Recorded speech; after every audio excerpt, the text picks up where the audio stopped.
Everyone was really excited as my daughter Marissa's wedding rehearsal dinner got going. I felt proud watching her and her fiancé Kevin, surrounded by our family and friends, getting lots of good wishes. But then something unexpected happened. Marissa spoke up, asking for everyone's attention. The room went quiet. My husband Ron and I looked at each other, confused. Marissa raised her glass. "I want to talk about something important," she said, looking right at me. "Elise, you might think of yourself as my stepmother, but to me, you're just someone I don't want in my life." The guests were shocked, and Ron looked really pale. I felt like I'd been hit hard, like all the air had been knocked out of me by what Marissa said.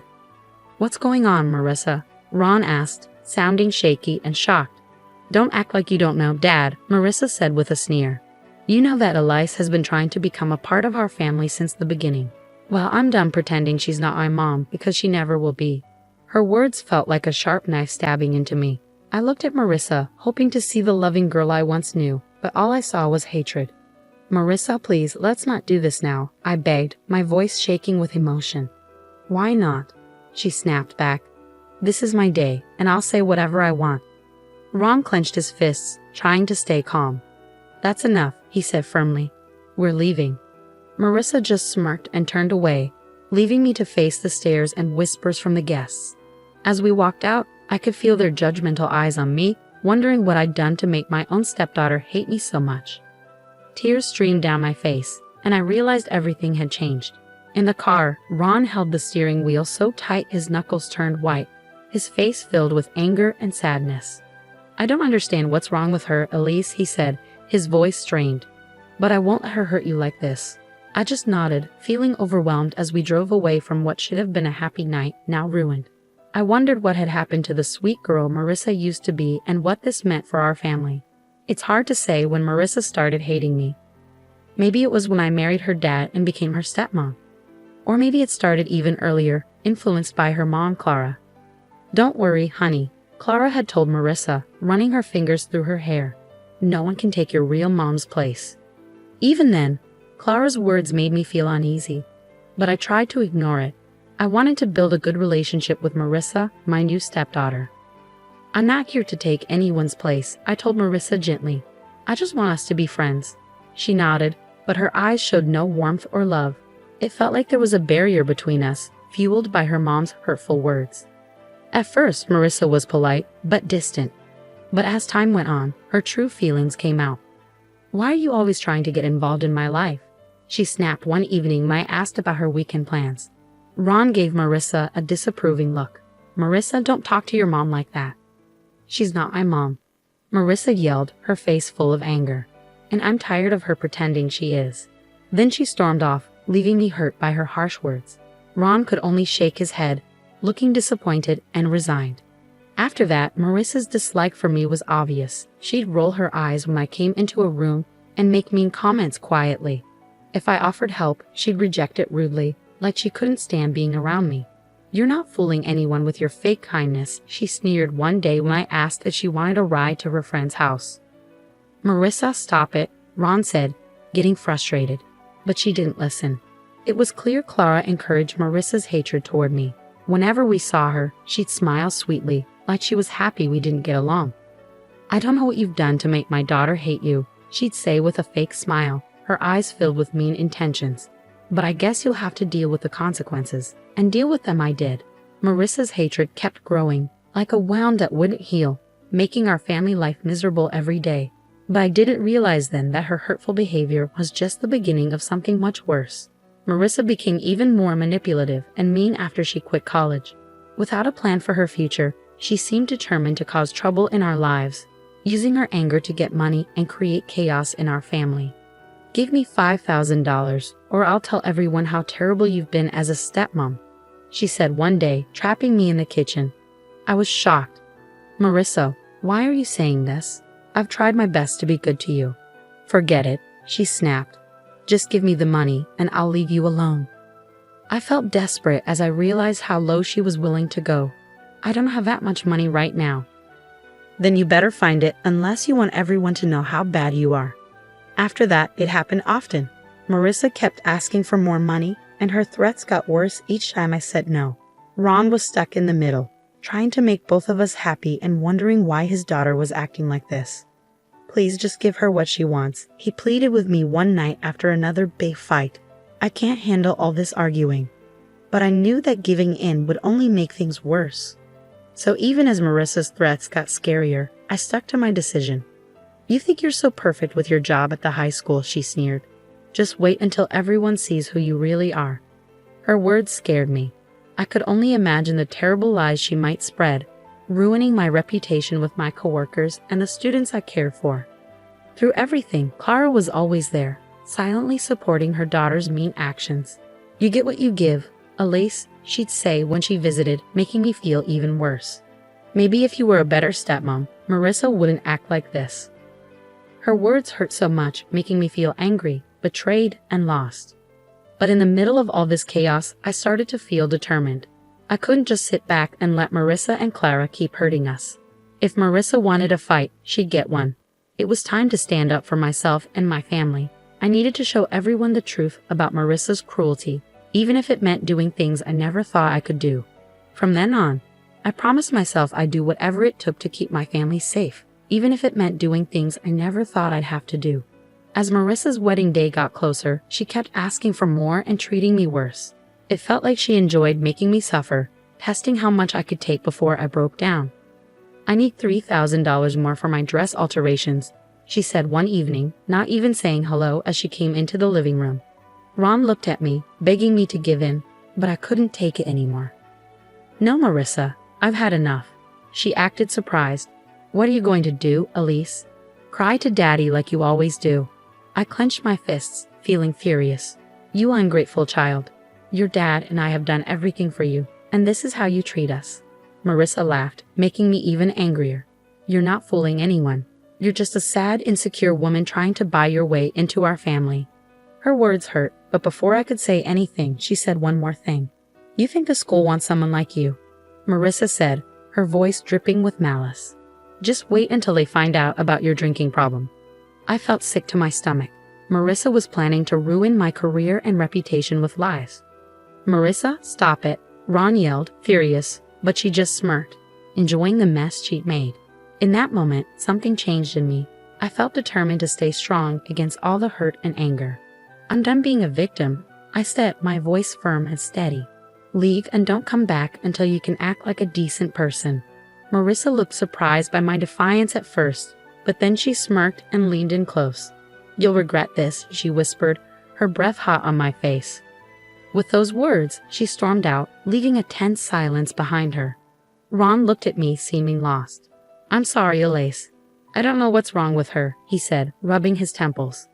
But I knew this wasn't sudden. It was years of Clara's influence. As I thought about Marissa's threats, I felt determined. She thought she could ruin my life with lies, but she was wrong. If she wanted a fight, she'd get one, and I wouldn't play by her rules. Marissa's threats kept replaying in my head, making me more determined to expose her true self before it was too late. I knew I couldn't rely on Ron for help.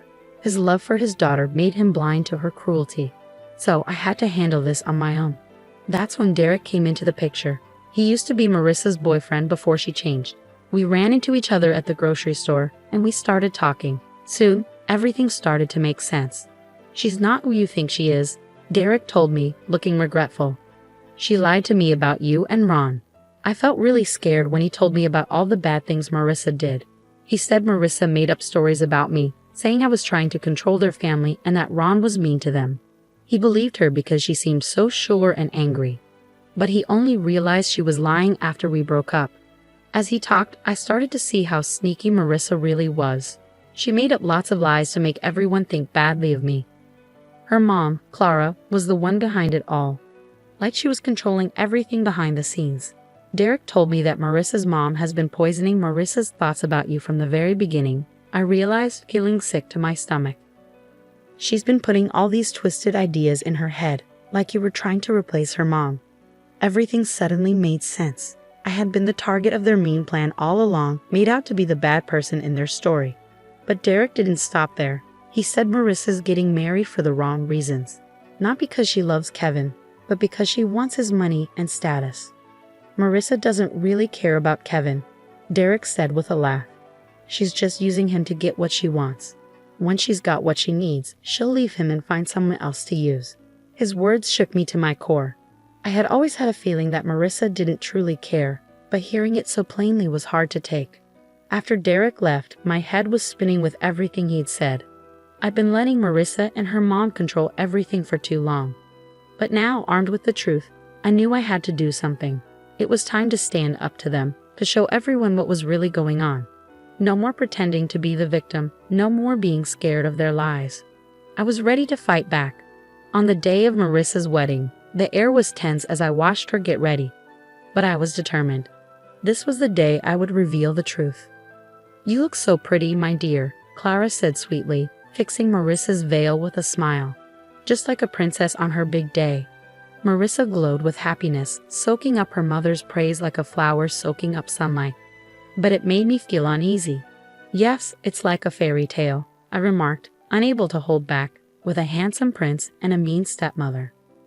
Clara's eyes narrowed, but Marissa just laughed, not seeming to understand or care about what I meant. "Speaking of mean stepmothers," she said calmly, "I'm surprised you came at all. After how you've been treating me, I thought you might skip the whole thing." I let out a bitter laugh. "Oh, believe me, I thought about it, but I couldn't miss this moment." Before Marissa could say anything, Ron popped his head into the room with a forced smile. "Everything okay here?" he asked. "Just fine, Dad," Marissa replied sweetly. "Elias and I were just chatting." Her tone dripped with sarcasm, but Ron ignored it. "Well, it's almost time. You ready?" Marissa nodded eagerly, ready to make her entrance. As the music started and the doors opened, I took a deep breath, getting ready for what I had to do. The ceremony went by quickly, with vows that felt empty and fake. But when it came time for Kevin and Marissa to kiss, I knew I had to speak up. "Wait," I shouted, my voice echoing in the quiet chapel. "This wedding can't happen." Everyone gasped and looked at me. Marissa's face turned red with anger, her fists clenched. "What's going on?" she spat, furious. I took a deep breath and stared at Marissa firmly. "Marissa, what this means is that I can't stay quiet anymore while you keep lying and manipulating everyone around you." Clara looked pale, realizing what was happening, but I continued before she could interrupt. I showed them all the proof Derek had given me, texts, emails, recordings, that showed Marissa's lies. "For years, you've been spreading lies and turning people against me, pretending to be the innocent one," I said firmly. "But not anymore. It's time for the truth." I showed everyone the evidence, explaining how Marissa had been deceitful and selfish. The chapel fell silent. Marissa's calm facade cracked, and she looked furious and shocked. You're lying," she yelled, reaching out towards me. "How dare you ruin my special day?" But it was too late. The truth was out for everyone to see. As Kevin's family reacted with shock and dismay, it was clear that Marissa's deceit was unraveling before everyone's eyes. She stood exposed, no longer able to maintain her facade. Despite her past actions, I couldn't help but feel a mix of pity and satisfaction seeing her downfall.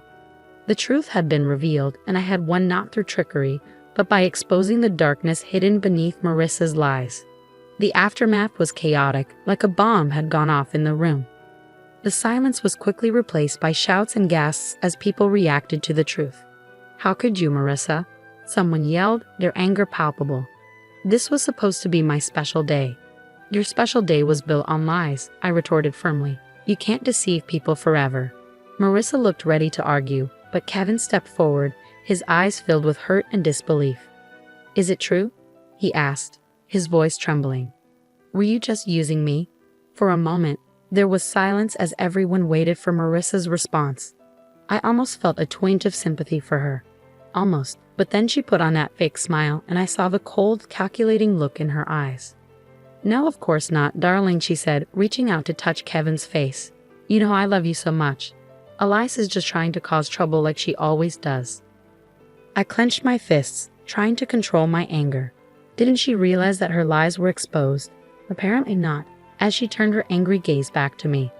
"This is all your fault," she snapped, pointing accusingly at me. "If you hadn't interfered, none of this would be happening." "Stop," Ron's voice boomed, cutting through the tension. We all turned to see him, his face red with anger and embarrassment. "I can't believe what I'm hearing," he said, shaking his head. My own daughter lying and manipulating everyone for her own selfish reasons. Marissa was silent, unable to respond. For once, she seemed speechless in the face of her father's disappointment. "I don't even recognize you anymore," Ron said, his voice heavy with sadness. "The girl I raised, the one who was kind and loving, she's gone, isn't she?" A heavy silence filled the room as we all absorbed the weight of Ron's words. It wasn't just Marissa who felt the impact, but Clara too. They exchanged a tense look, a silent struggle passing between them. Finally, Clara broke the silence. "Well?" she demanded, her eyes fixed on her daughter. "Aren't you going to speak up, defend yourself?" But Marissa stayed silent, defeated. She looked smaller than ever, a mere shadow of the manipulative person she had become. Clara snorted in disgust, then stormed out, leaving a shocked silence behind her. Kevin's family followed, their faces showing everything from pity to disgust. And just like that, it was all over. Marissa's big plan had fallen apart, leaving her dreams shattered. As Kevin left, looking devastated, I felt sorry for him. He was just another victim of Marissa's games. But any sympathy I had was quickly replaced by a sense of satisfaction. The truth was out, and Marissa had brought it all on herself. There would be no more lies or manipulation, only the consequences of her actions. In the days after the failed wedding, chaos erupted as news of Marissa's lies spread rapidly. She found herself shunned by the very community she'd once hoped to impress. I'll never forget the sight of her at her mother's door, begging for help after her plans fell apart. "Please, Mom," she cried, tears in her eyes. "I need your help. I have nowhere else to go." But Clara looked at her with a mix of disgust and pity. "Help you?" she scoffed. "After what you've done? After embarrassing our family?" Marissa flinched as if she had been slapped. But you're my mom. You're supposed to support me, no matter what." "Support you?" Clara shook her head sadly. "You don't understand, do you? There's no support left. You've pushed away everyone who cared about you with your selfishness and lies." Her words hit Marissa hard, like a punch to the gut. I could see the realization dawn on her face, the weight of her loneliness settling in. You don't mean that," Marissa whispered, her hand shaking as she reached out. But Clara stepped away, her face now cold and distant. "I don't recognize you anymore," she said firmly. "The daughter I knew wouldn't have done what you did. You made your choices, Marissa. Now you have to face the consequences." With those final words, Clara turned and walked back inside, leaving Marissa alone on the doorstep, utterly broken. In the weeks that followed, I saw Marissa's once proud demeanor crumble under the weight of her own actions. The places she used to frequent, fancy bars and high-end stores, now treated her with scorn, whispers following her wherever she went. Even her friends deserted her, not wanting to be linked with her disgrace. Through it all, Ron and I stayed strong, our bond growing stronger as Marissa's world fell apart. "I'm sorry it had to end like this," Ron said quietly one evening as we watched Marissa walk by, looking defeated. "But you were right. She did this to herself." I didn't say anything, just squeezed his hand gently. Words felt insufficient in the face of such a painful situation. As things settled down and our community began to recover from Marissa's lies, Ron and I received an outpouring of support and gratitude. The families we had helped, the students I had taught, they all came together to thank us for standing up against the manipulation and lies that had threatened to tear us apart. In those moments of connection, witnessing human kindness and resilience, I found a newfound peace and purpose that I had been missing during Marissa's tumultuous reign. She tried to tear me down, but it was her own selfishness that led to her downfall, revealing the emptiness beneath her facade. Ron and I would move forward, stronger from the experience. If our story could encourage others to stand against manipulation and embrace honesty, then perhaps something positive could come from Marissa's downfall.